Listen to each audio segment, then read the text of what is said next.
মনে পড়ে না? ওই কবরের ভয় কি তোমার একবারে অন্তরের ভেতরে ঢুকে না রে বাবা? একবার কানটা খুলে শুনো রে বাবা।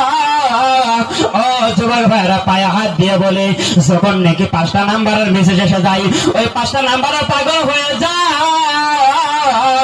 ওই 5টা নাম্বারের পাগল হইলে বাবা, তুমি যদি বলো আমি ওই 5টা নাম্বারের পাগল হইলাম, আল্লাহ তুমি আমাকে নেককার বিবি দান করে দাও, আমাকে একজন নেককার বিবি দিবেন। আমার আল্লাহ রাব্বুল আলামিন কয়, ও বান্দা তুমি যে 10টা নাম্বারে যে পাগল হইলা না, ও বান্দা তুমি শোনো, ওই 10টা নাম্বারে যে তুমি পাগল হইলা না বান্দা, আমি তোমাকে এমন একটা স্ত্রী দিব তোমাকে, সেই স্ত্রীর দ্বারাই তোমার যদি নামাজ রোজা যদি ঠিক না থাকে, সেই স্ত্রীর দ্বারাই তোমার নামাজ রোজা কায়েম হয়ে যাবে। একবার চিৎকার দিয়ে বলুন না সুবহানাল্লাহ। আবার বলবেন কেমন করে কায়েম হবে, কেমন করে কায়েম হবে রে বাবা? শুনেন শুনেন, এই কথা বলে আমি মুক্ত করব, আমার যেহেতু সময় নাই বাবারে। কেমন করে নামাজ কায়েম করবে রে বাবা?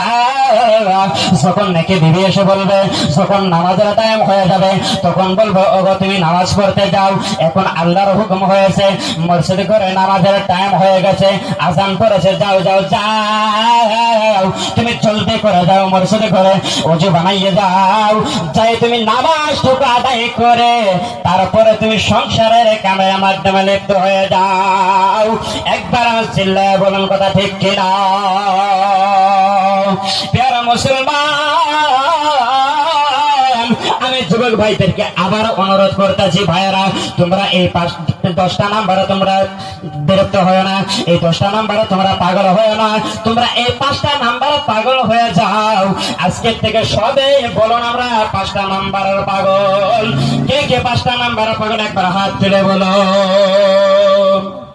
একবার নারে তাকবীর, আরেকটু জোরে বলুন নারে তাকবীর। ইয়া রাসূলুল্লাহ, আমরা নবীকে চাই কি চাই না? চাই। আরেকটু জোরে বলুন নবীকে চাই কি চাই না? চাই। হযরত মাওলানা খলিফা মহিবুল ইসলাম সাহেব কি, হযরত মাওলানা খলিফা মহিবুল ইসলাম সাহেব কি।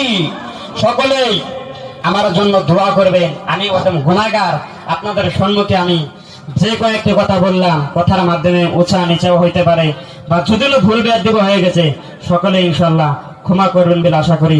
আসসালামু আলাইকুম ওয়া রাহমাতুল্লাহি তাআলা ওয়া বারাকাতুহু। মাশাআল্লাহ, সুবহানাল্লাহ। অল্প সময়ের মাধ্যমে অনেক সুন্দর বয়ান করছে কথা।